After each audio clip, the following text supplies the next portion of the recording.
Лағман үшін міндетті түрде етті маринадтау керек. Бірінші кесіп аламыз.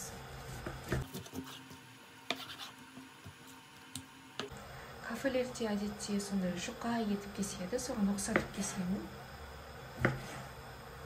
Яғни лағманда біз етті ұзақ уақыт қуырмаймыз, сондықтан осындай жұқа етіп кесу маңызды. Қараңыздар, жұқалығы бір 2-3 миллиметр. Сонда біздің лағмандағы етіміз дәмді болады және де тез піседі.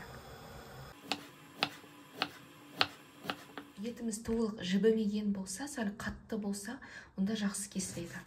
Етті маринадтаймыз. Менің етім балығын мүлдем тұздалмаған. Егер етіңіз тұздалған болса, онда тұзын байқайсыз.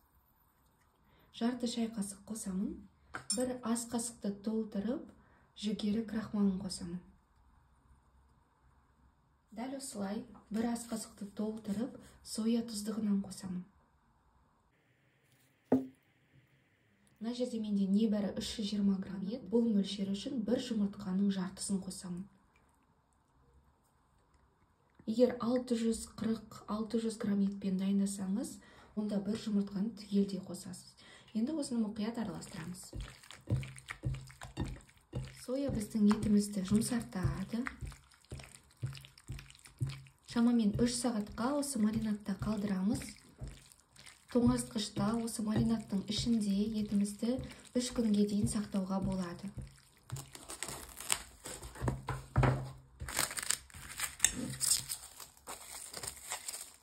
Мынау бізде лапиза, кептірілген жартылай ащы бұрыш, кептірілген полугорький перец, үлкен базарларда сатылады. Мен Алматыда оптовкадан алдым. Мына жерде небәрі 130 грамм 300 теңгеге шықты. Жалпы өте арзан шығады. Кафелерде томаттың орнына лагманға осы лапизаны қосады, сонда керемет дәмді болып шығады. Міндетті түрде осыны тауып, алып, лагманға қоссаңыздар, дәл кафедегідей болып шығады. Бұл лапизаны, міне қараңыздар, кішкене шаң болып тұр. Мен қазір ағын суға жақсылап жуып аламын. Содан кейін ыстық қайнаған суды құйып, бұқтырып қоямын. Мына әбден жібігеннен кейін оны блендермен езіп аламын. Сол кезде томатная паста сияқты масса шығады. Ыстық қайнаған суымызды құямыз. Жұмсақ болып жібігенше бұқтырып қоямыз. Жарты сағаттай ыстық қайнаған суға бұқтырып қойдым. Осындай жұмсақ болды. Енді блендермен езіп аламын. Блендермен толықтай біркелкі масса болғанша езіп алдым. Қараңыздар, қандай қып-қызыл әдемі масса шықты. Бұл массаны 1 айға дейін тоңазытқышта сақтауға болады. Сіз үшін көп болса, онда мұздатқышта да сақтауға болады. Қараңыздар, лапизаны осындай томаттың үстіне салып қойдым. Негізі томаттың орнына кез келген тағамға қолдана беруге болады. Мұнан үстінен 1-2 ас қасық сұйық май құйып қойсаңыз болады. Сонда одан сайын жақсы бұзылмай сақталады. Небәрі 300 теңгеге алған болатынмын. 130 грамм лапизаны осындай өте көп мөлшерде шықты. Банкаға 720 грамм томат пастасы сияды екен. Мына жерде енді жетпей тұр. Шамамен мына жерде 550 граммдай лапиза шықты. Өте сондай үнемді негізі. Және де томаттың орнына қолдануға болады. Томат қазір өте қымбат қой. Мына тұрысы бір 800-900 теңгеге шығады негізі. Ал мына лапиза 300 теңгеге ғана шықты. Өте үнемді екен. Лагман үшін келесідей көкөністер қажет болады. Осындай Пекин қырыққабатының қатты жері, жартылай ащы бұрыштар, жасыл және қызыл түрінен, аз ғана сельдерей, пияз және де сарымсақ. Осы көкөністерімізді турап дайындап қояйық. Негізі осылай қиялап тұрған жақсы. Кафелерде білесіздер ғой, осылай үлкенірек етіп қиялап турап қосады. Жұмсақ жері біздің лагманымызда езіп кетеді, сондықтан қатты жерін қолданған дұрыс. Осылай қиялап жанынан тұрсаңыз, дайын тағамда өте әдемі көрінеді. Жартылай ащы бұрышымызды осылай үшке бөліп тазалап алдық. Енді оны да осылай жанынан қиялап тұраймыз. Қиғаш етіп.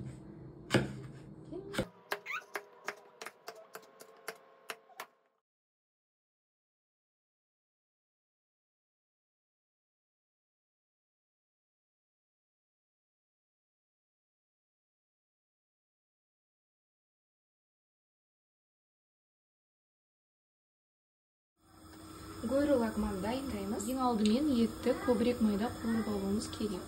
Шамамен 2 үлкен порцияға жететіндей етті дайындаймын қазір.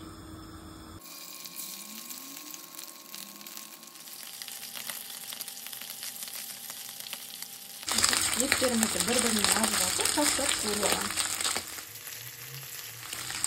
Әдемі болып қызарып қуырылды, қараңыздар. Соны 2 минутта қатты қуырып алдым.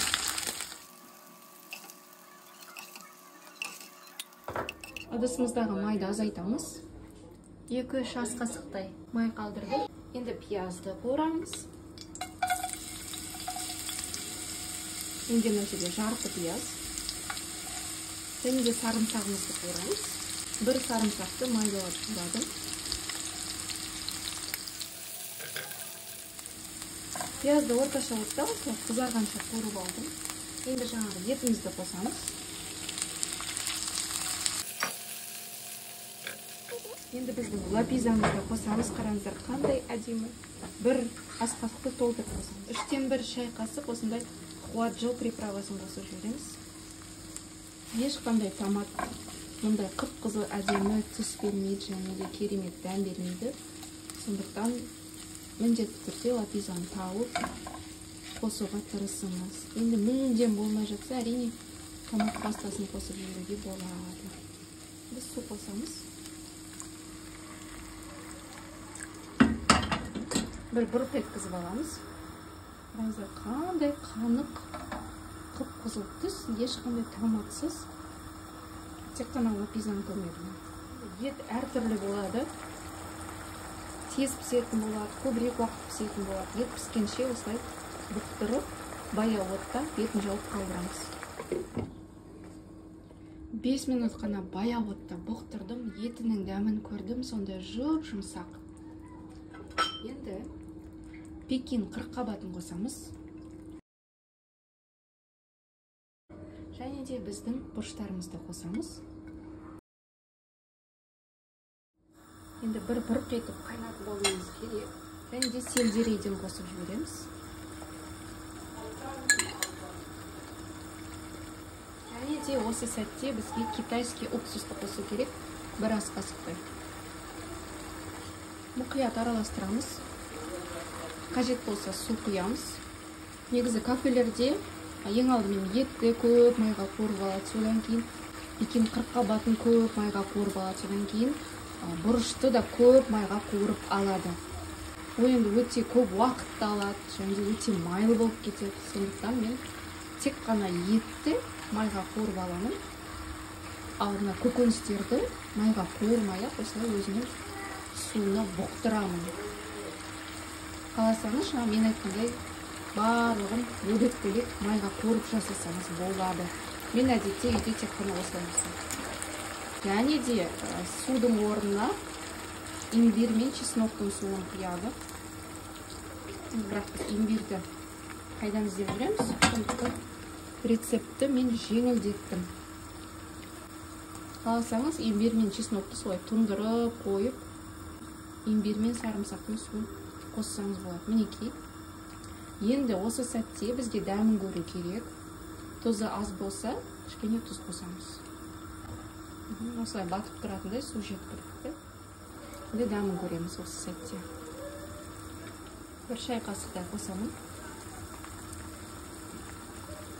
Бетін жауып 1-2 минут бұқтырамыз. Біздің гойры лагманымыздың подливы дайын болды. Шамамен 3 минуттай осылай бұқтырып алдым.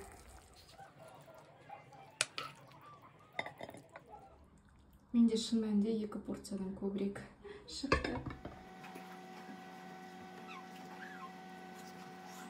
Гойры лагманымыз дайын болды. Рецепт ұнайды деген сенімдемін. Міндетті түрде осылай дайындап көріңіздер. Кафедегіден де дәмді болып шығады. Астарыңыз дәмді болсын.